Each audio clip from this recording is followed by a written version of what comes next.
Meu nome é Franz Carioba, eu sou um dos diretores e sócios da Galunion.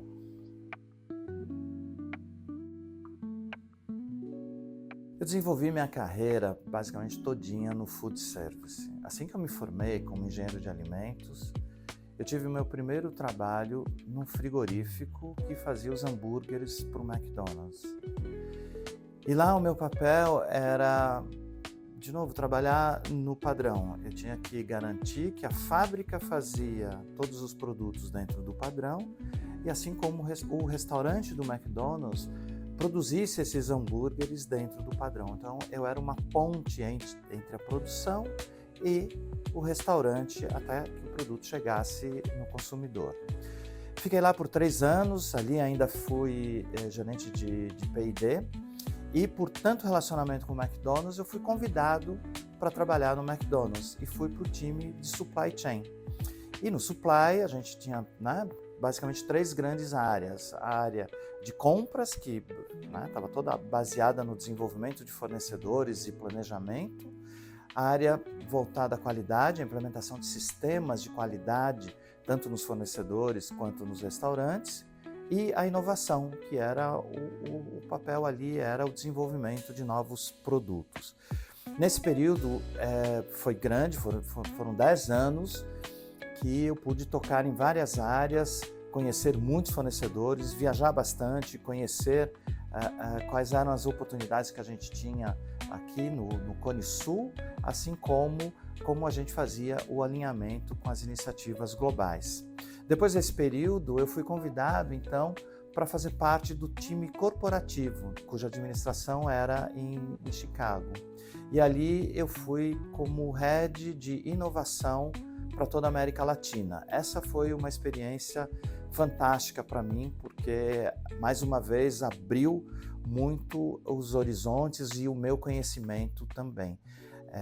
Ali de um processo de inovação mais simples, onde a gente atendia um calendário de marketing, eu fui exatamente para um processo de gestão do portfólio, alinhando o que era a estratégia corporativa, onde a empresa queria ir, para onde ela queria ir, e como o consumidor, que era o alvo, reagia a essas inovações. Então foi um trabalho extremamente focado no consumidor. E aqui tem um ponto interessante.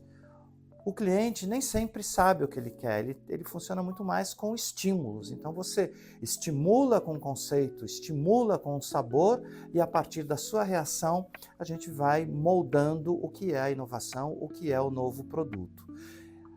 Eu fiz esse trabalho por mais 6 anos e depois, quando achei que não ia mais trabalhar com food service, acabo voltando para a Cargill e fui cuidar, o desafio era cuidar do que a Cargill chamava do McDonald's Business Unit.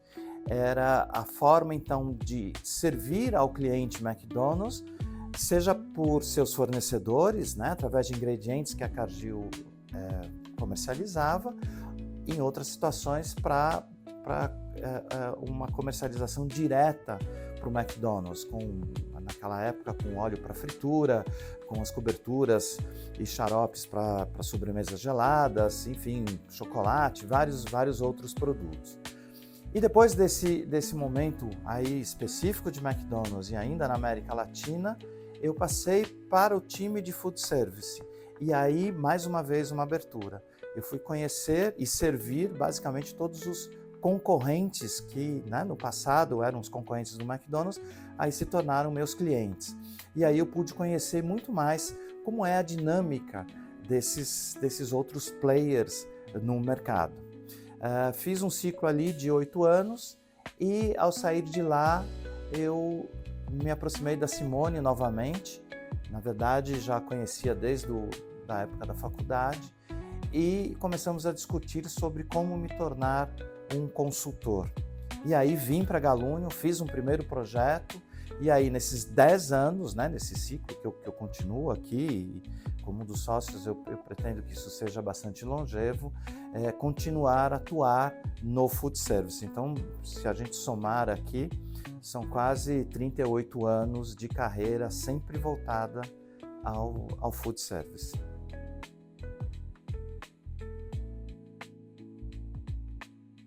Vindo para a consultoria, eu consegui, acho que realizar um sonho ou fazer uma coisa que estava me incomodando.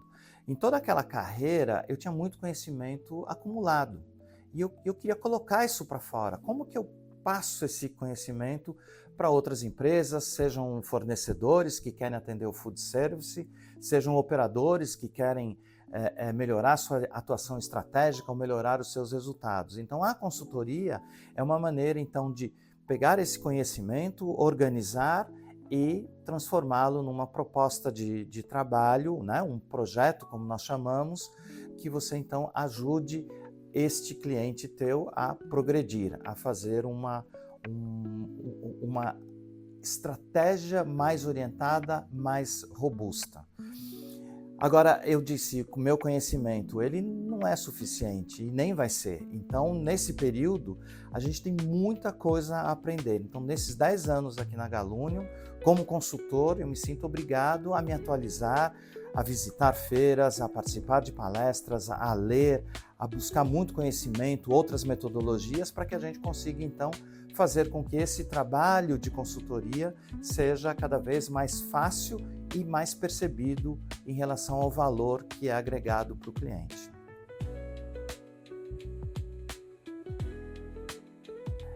Como eu disse, a minha formação era bastante técnica, como engenheiro de alimentos. E eu fui percebendo ali, ainda naquele primeiro trabalho no frigorífico, né, uma multinacional que atendia o McDonald's, que vários outros assuntos importantes para o negócio eram discutidos fora da fábrica, né, temas mais administrativos. Então eu fiz uma complementação à minha formação e fui fazer na GV o SEAG, depois com um MBA e mais outros cursos de especialização. E acabei, né, enriquecendo esse meu conhecimento na área de marketing. Isso é muito bom porque a gente vai tendo uma visão bastante ampla do negócio e não fica muito restrito a uma visão, vamos dizer, somente técnica ou somente administrativa ou de marketing. Então aqui existe uma preparação do profissional de ser bastante abrangente, né? De ter uma visão que a gente chama bem global do negócio, para poder conectar cada um dos pontos e fazer o progresso que a gente precisa. Então, essa formação, lógico, ela foi acadêmica, mas junto disso, a participação em feiras, a leitura, o tempo todo a gente se desafiar. Eu vou brincar aqui, eu tenho um amigo imaginário, como as crianças falam, mas é o ChatGPT.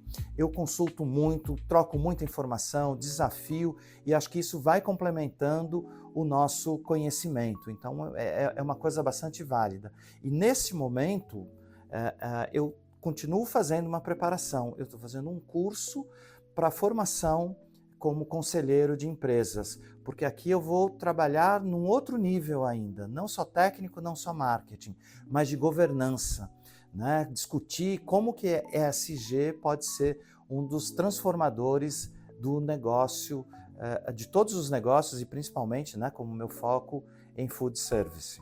Então, nunca deixem de ler, de participar de discussões, de receber newsletter. Sempre tem alguma coisa para enriquecer, para nos desafiar e para nos motivar.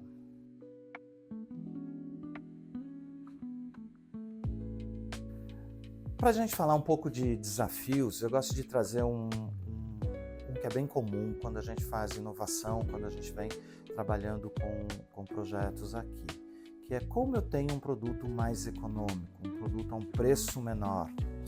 Isso tanto quanto a fornecedores ou os operadores para oferecerem para os seus consumidores. E eu tenho um aprendizado muito grande que está relacionado com a percepção de valor. Um produto econômico não necessariamente é aquela frase que nós chamamos menos por menos. Ele é menor e é mais barato. Ele não é tão gostoso, é mais barato. Ele é tão simples que é barato, mas ele não agrega valor. Então essa percepção de valor, ela é muito importante, ela vai muito além do que é preço baixo.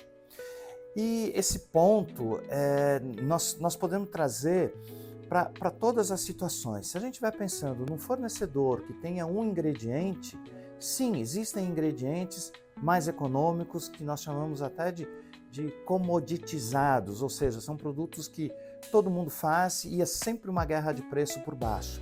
Mas quando eu consigo mostrar a diferenciação desse produto, o quanto ele pode agregar mais valor, ele não é caro, ele é de valor. E isso pode transformar o negócio. Então eu estou mencionando um ingrediente de alimentos, uma embalagem que muda a percepção de um produto, um equipamento na cozinha, até quando a gente fala, poxa, mas esse equipamento ele tem muitos atributos, ele faz muita coisa e é caro. Ok, então muda a percepção de caro para a percepção de valor. E quando então a gente vai para o restaurante para servir os nossos consumidores, não é só o preço baixo que ele quer. Muitas vezes o nosso restaurante é aspiracional para ele. Então ele tem que perceber o valor. E claro, sendo competitivo, mas sem abrir mão da qualidade.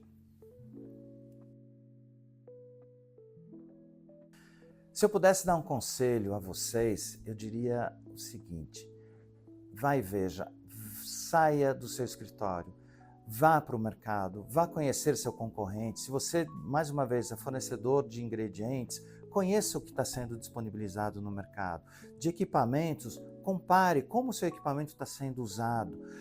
Veja como a equipe de um restaurante trabalha, quais são as dores que tem, quais são os pontos de melhoria. E você só vê isso lá no chão, o chão da fábrica, o chão do mercado, o momento da verdade. E se você também opera restaurantes, passe a experiência de um consumidor.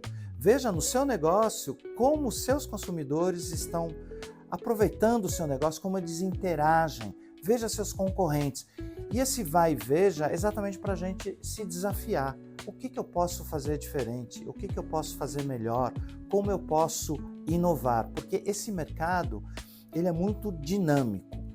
O Brasil ainda tem muito a melhorar, muito a fazer diferente. As percepções de culinária, a gente tem que começar com as nossas tradições, né? E claro, buscando as tendências, mas a gente tem muito aqui para olhar e para levar para o consumidor para uma experiência de verdade. Então, nada substitui sair do escritório e ir para o mercado, olhar, sentir e, com isso sim, montar a sua estratégia, refletir sobre a sua estratégia para saber como fazer melhor, como fazer diferente, porque aí todo esse ecossistema faz o food service no Brasil evoluir e acho que é isso que a gente quer.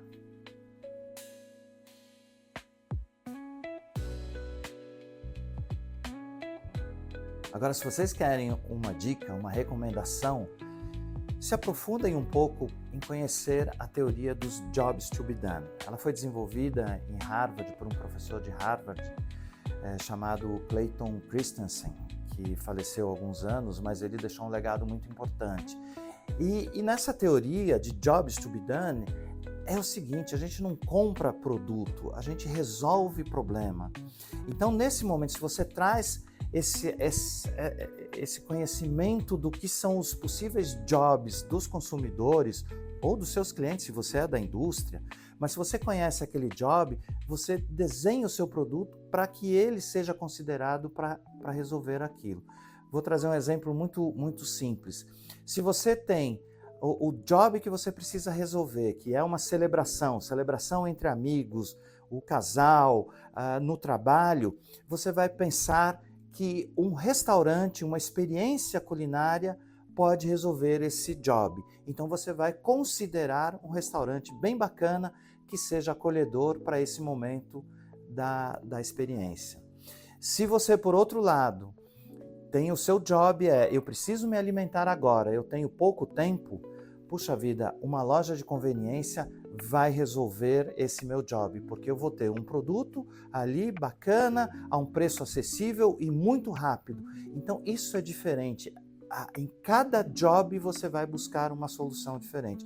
Então entenda no seu negócio quais jobs você está resolvendo, como você se apresenta, como você se aprimora para ser o resolvedor desses jobs. E lembra, comida a gente come no mínimo 3 vezes por dia. Então tem muito job para ser resolvido. Em cada refeição a gente tem alguma coisa para resolver. Então apostem nisso, jobs to be done. Então, comece por aqui, Muito Além da Sorte. Esse é o livro do Clayton Christensen e você pode começar a aprender sobre a teoria por aqui.